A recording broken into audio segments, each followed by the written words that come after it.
Good evening. This is Mr. M with another installment of Working in Saudi 101 for Dummies.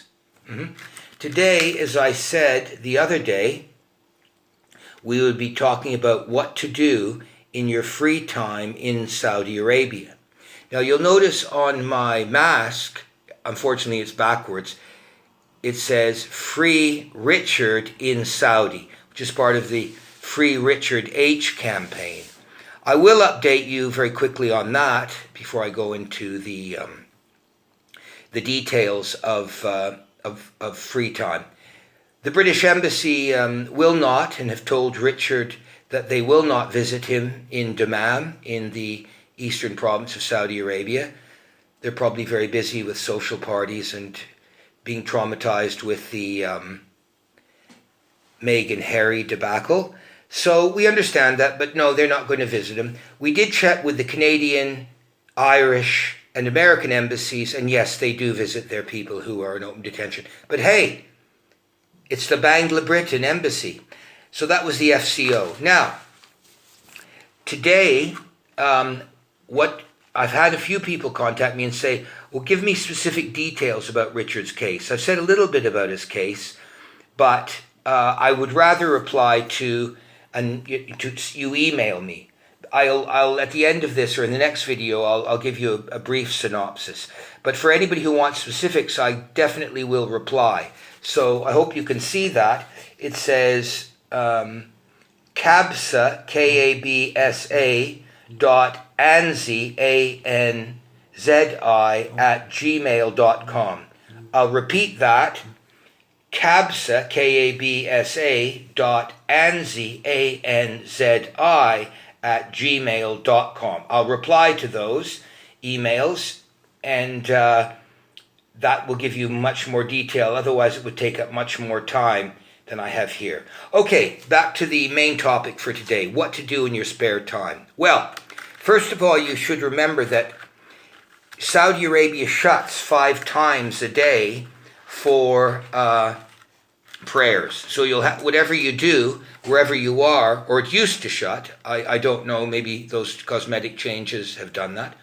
So you have to work everything around prayer time and when places shut.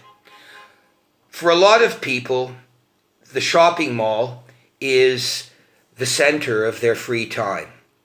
I mean, it's the only place where I've seen grown men, expatriates, and grown women talk about what they did in the week, and it's centered on going shopping and what food they bought. Believe that or believe it not.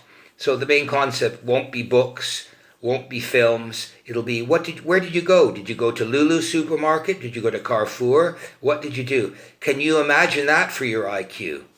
All right, so there's a lot of very good and large shopping malls.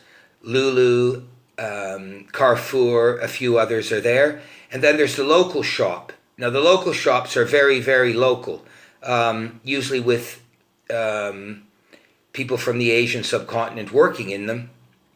Very friendly, but usually much smaller and with much less variety.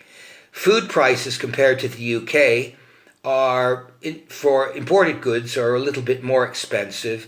For fruit and veg, I'm trying to remember now, sometimes less. But your food bill is not inexpensive. It's not an expensive country to live in. So I'll spend, I think, the rest of this video on the supermarket. It's a time when many families get out together because it's air conditioned. You have, the place is full of shopping malls, and within each shopping mall there's usually an anchor store, which is usually the supermarket. And you can spend time, and some of them sell clothes, etc., electronics, sort of a one-stop shop all.